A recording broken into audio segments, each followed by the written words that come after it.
wabarakatuh.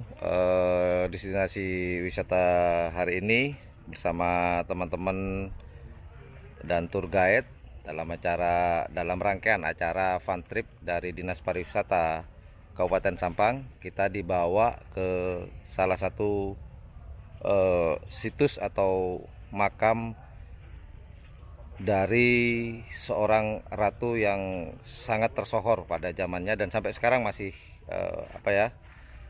masih dikenang. Namun sebelum saya membicarakan membicarakan hal tersebut, sekedar informasi buat teman-teman bahwasannya saya bukan ahli sejarah. Saya hanya menyimak sedikit tadi dari juru kunci di sini. Jika ada kesalahan dalam informasi yang saya berikan, mohon dikoreksi di kolom komentar. Jadi saya mohon maaf jika ada kesalahan, silakan koreksi di kolom komentar.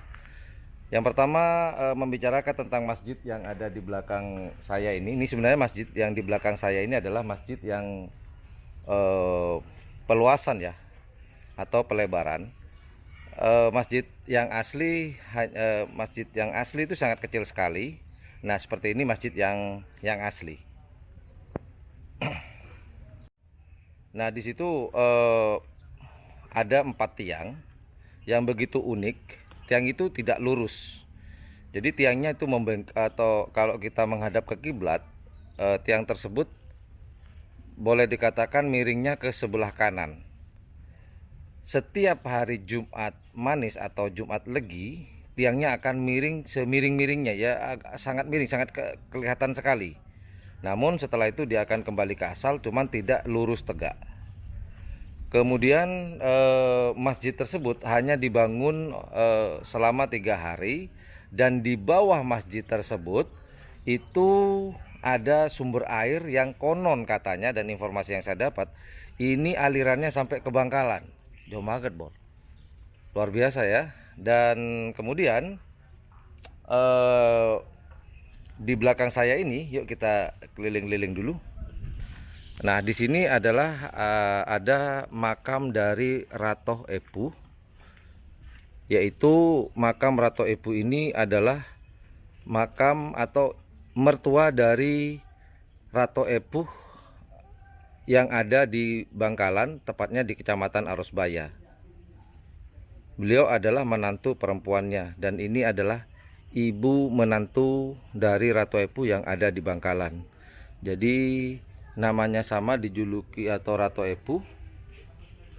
Dan masih ada beberapa makam-makam yang ada di sini, di sekitar sini teman-teman. Jadi karena saya bukan ahli sejarah ya, jadi saya tidak terlalu berani untuk membahas lebih dalam lagi tentang masjid di desa Mandekan ini. Dan sekedar informasi bahwasannya Mandekan itu diambil dari nama seorang puju yang membangun masjid tersebut.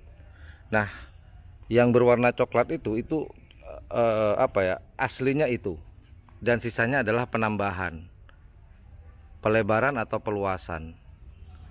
Dan di sini ada beberapa makam juga di sebelah kiri ya, karena kiblatnya sebelah sana.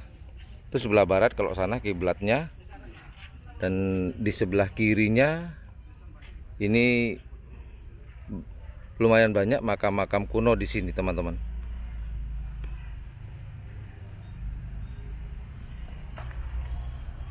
Dikarenakan saya bukan ahli sejarah atau